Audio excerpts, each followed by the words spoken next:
Sir, സവർക്കറെ പല ഘട്ടങ്ങളിലായിട്ട് പല രീതിയിൽ അപമാനിക്കാൻ ശ്രമിച്ച ആളാണ് നമ്മുടെ പ്രതിപക്ഷ നേതാവ് രാഹുൽ ഗാന്ധി. ഇതേ രാഹുൽ ഗാന്ധി പറയുന്നു സവർക്കറുടെ പിൻഗാമികൾ എന്നെ ആക്രമിക്കാൻ വരുന്നു, അല്ലെ എന്നെ അപായപ്പെടുത്താൻ ശ്രമിക്കുന്നു പറഞ്ഞ് കോടതിയെ സമീപിക്കുന്നു പറയുന്നു.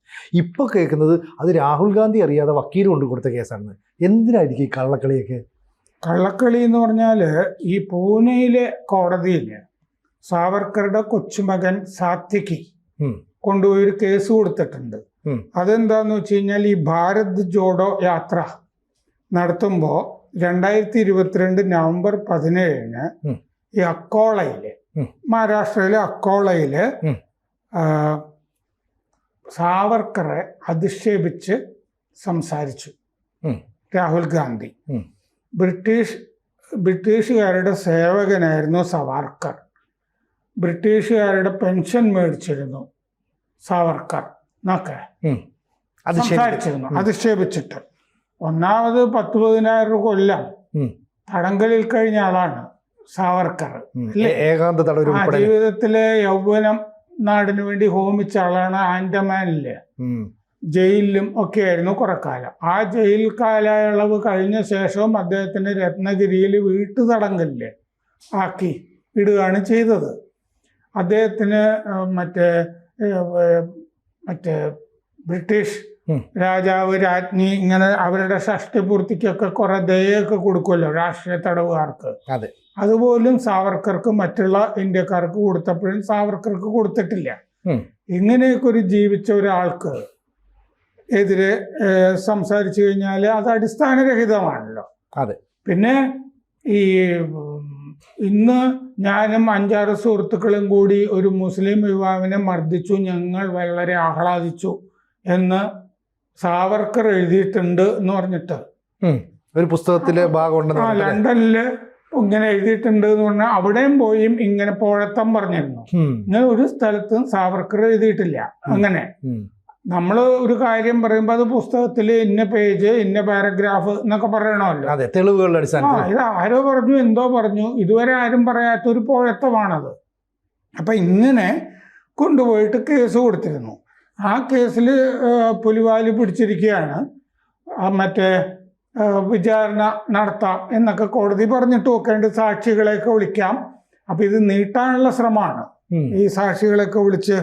അപ്പോൾ ആ പുലിവാല് പിടിച്ചിരിക്കുമ്പോഴാണ് ഇന്നലെ കൊണ്ടുപോയിട്ട് ഈ ഇങ്ങയുടെ വക്കീൽ മിലിന്ദ് പവാർ, രാഹുൽ ഗാന്ധിയുടെ വക്കീൽ മിലിന്ദ് പവാർ ഇന്നലെ കൊണ്ടുപോയി കോടതിയിൽ ഒരു പെറ്റീഷൻ കൊടുത്തു. ആ പെറ്റീഷനിൽ പറയുകയാണ് ഈ സാത്വികി സാവർക്കർ ഉണ്ടല്ലോ, സാവർക്കറുടെ കൊച്ചുമകൻ, അദ്ദേഹം ഗോഡ്സെയുടെ വംശപരമ്പരയിൽപ്പെട്ട ആളാണ് പറയുക. വംശപരമ്പരയിൽ പെട്ട ആളാണ്. ആ പരമ്പരയിൽ ഹിംസ മാത്രമേ ഉള്ളൂ. അപ്പൊ അതുകൊണ്ട് രാഹുൽ ഗാന്ധിക്ക് രാഹുൽ ഗാന്ധിയുടെ സുരക്ഷയെ പറ്റിയും ഈ കോടതി നടപടികളിലെ സുതാര്യതയെ പറ്റിയൊക്കെ സംശയമുണ്ട്. കോടതികളൊക്കെ സ്വാധീനിച്ചു എന്നൊക്കെ വരും. പിന്നെ അൺഡ്യൂ അഡ്വാൻറ്റേജ് എന്ന് പറഞ്ഞിട്ടുണ്ട്. ഇത് ഈ സാഹചര്യം, ഇപ്പോഴത്തെ രാഷ്ട്രീയ സാഹചര്യം എന്ന് പറഞ്ഞു കഴിഞ്ഞാൽ ഈ വോട്ട് തട്ടിപ്പിനെ പറ്റി കുറെ കാര്യങ്ങൾ രാഹുൽ ഗാന്ധി പറഞ്ഞിരിക്കുന്നു. അതുകൊണ്ട് പലതരത്തിലുള്ള ഈ സാവർക്കറുടെ പിൻഗാമികൾ എന്ന് അവകാശപ്പെടുന്നവർ, അനുയായികൾ എന്ന് അവകാശപ്പെടുന്നവർ, അവരിൽ നിന്ന് ജീവന് ഭീഷണിയുണ്ട്, ബാഹ്യ സമ്മർദ്ദങ്ങൾ ഉണ്ടാവും. സോ കോൾഡ് മുത്തച്ഛന്റെ അനുയായികൾ ആണ് ഇവിടെ അധികാരത്തിലിരിക്കുന്നത്. സാത്വികി സവർക്കറാണല്ലോ പരാതിക്കാരൻ. അദ്ദേഹത്തിന്റെ സോ കോൾഡ് മുത്തച്ഛന്റെ എന്ന് അത് ആക്ഷേപമായിട്ടല്ലേ സാധാരണ പറയുക.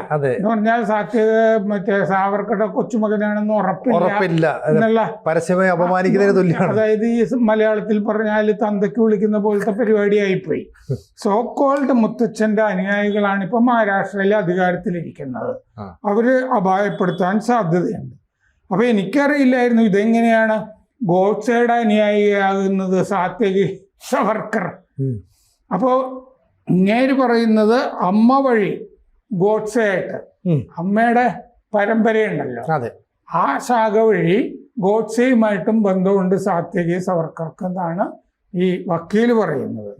അപ്പോൾ ഇങ്ങനെ ഈ ഹിംസയുടെ പാരമ്പര്യമുള്ള ആളാണ് സാത്യകി സവർക്കർ എന്നുള്ളത് കൊണ്ട് ചരിത്രം ആവർത്തിക്കരുത് എന്നും ഈ പെറ്റീഷനിൽ പറഞ്ഞിട്ടുണ്ട്. അപ്പോൾ 2 ഭീഷണികൾ രാഹുൽ ഗാന്ധിക്ക് ഉണ്ടായിട്ടുണ്ട് എന്ന് പെറ്റീഷനിൽ പറഞ്ഞിട്ടുണ്ട്. ഒന്ന്, മന്ത്രി രവനീത് സിംഗ് ബിട്ടു, കേന്ദ്രമന്ത്രി രവനീത് സിംഗ് ബിട്ടുവിൽ നിന്ന് ഒരു ഇതുണ്ടായി. ബിട്ടു ടെററിസ്റ്റാണ് രാഹുൽ ഗാന്ധി എന്നൊരു സ്ഥലത്ത് പറഞ്ഞു, ഭീകരനാണ് എന്ന് പറഞ്ഞു. പിന്നെ തൽവീന്ദർ സിംഗ് മാർവയിൽ നിന്നും ഭീഷണി ഉണ്ടായിട്ടുണ്ടെന്ന് പെറ്റീഷനിൽ പറഞ്ഞിട്ടുണ്ട്. അപ്പോൾ ഈ ഇങ്ങനെ ഗോഡ്സെയുമായിട്ട് സാത്യകി സാവർക്കറെ ബന്ധിപ്പിക്കുന്നു. പിന്നെ സാവർക്കറുടെ പിൻഗാമികളും അനുയായികളുമാണ് മഹാരാഷ്ട്ര ഭരിക്കുന്നത്, ഇവരെന്നെ കൊല്ലാൻ ശ്രമിക്കും എന്നൊക്കെ കോടതിയിൽ ഇങ്ങനെ പറയുന്നു.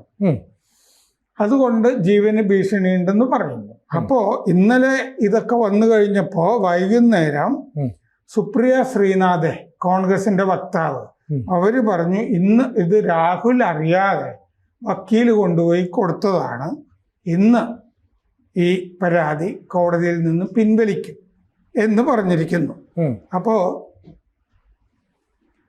ഇത് ഒരു വക്കീലും സാധാരണഗതിയിൽ കക്ഷിയോട് ചോദിക്കാതെ കോടതിയിൽ ചെറിയ കാര്യമാണെങ്കിൽ പോലും നമ്മളെ വിളിച്ച് അല്ലേ ചോദിച്ചിട്ടേ വക്കീല് ചെയ്യാറുള്ളൂ.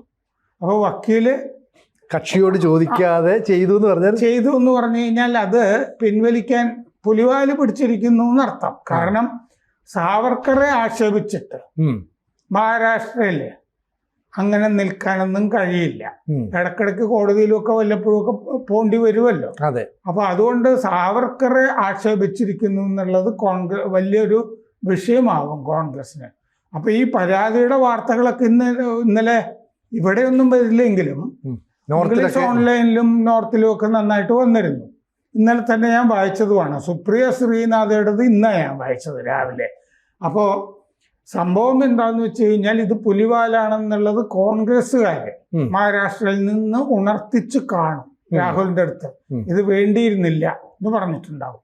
മാത്രമല്ല കോടതിയിൽ ബാഹ്യസമ്മർദ്ദം വരും എന്ന് അതിൻ്റെ അകത്ത് പറഞ്ഞിട്ടുണ്ട്.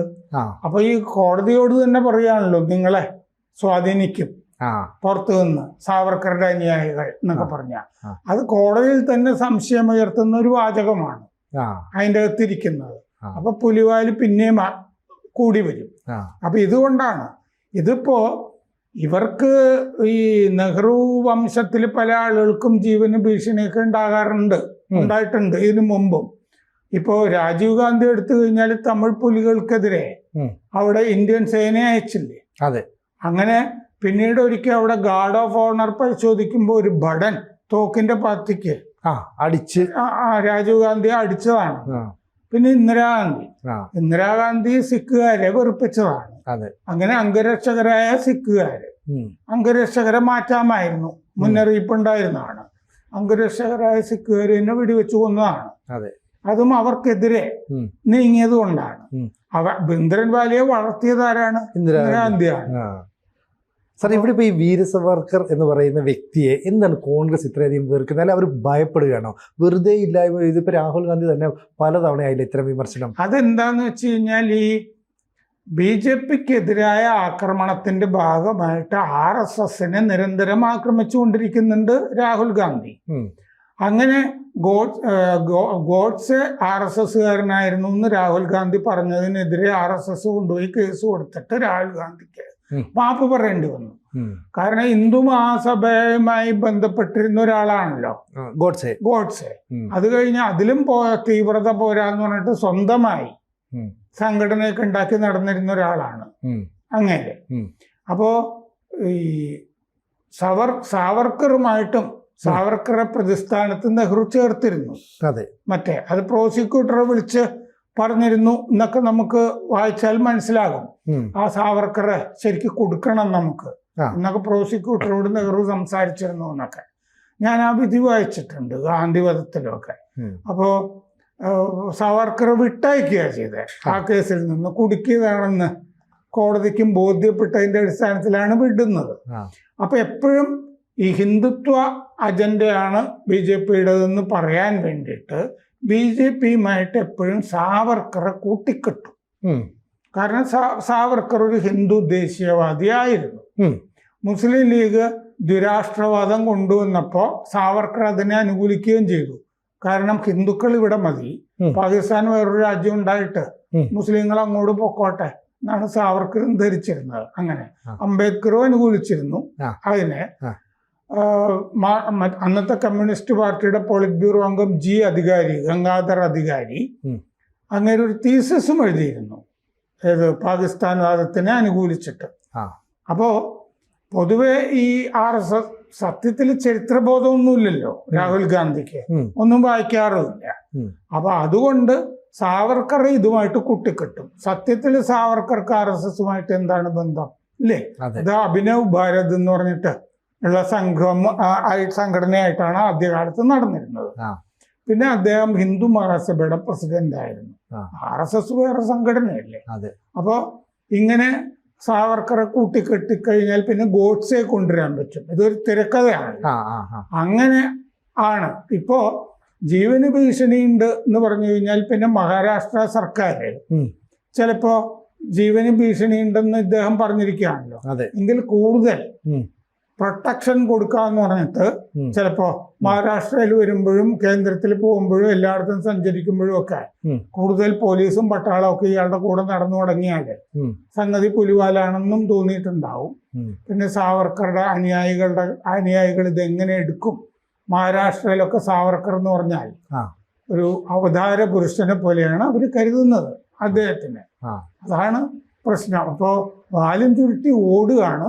വധഭീഷണി ഉണ്ട് എന്ന് പറഞ്ഞ രാഹുൽ ഗാന്ധി മാത്രമല്ല, ഇപ്പോ സോണിയാഗാന്ധി തന്നെ ഇന്ത്യൻ പൗരത്വം ഇല്ലാതെ തന്നെ വോട്ടർ പട്ടികയിൽ പേര് ചേർത്ത ആളാണെന്ന് വന്നിട്ടുമുണ്ട്.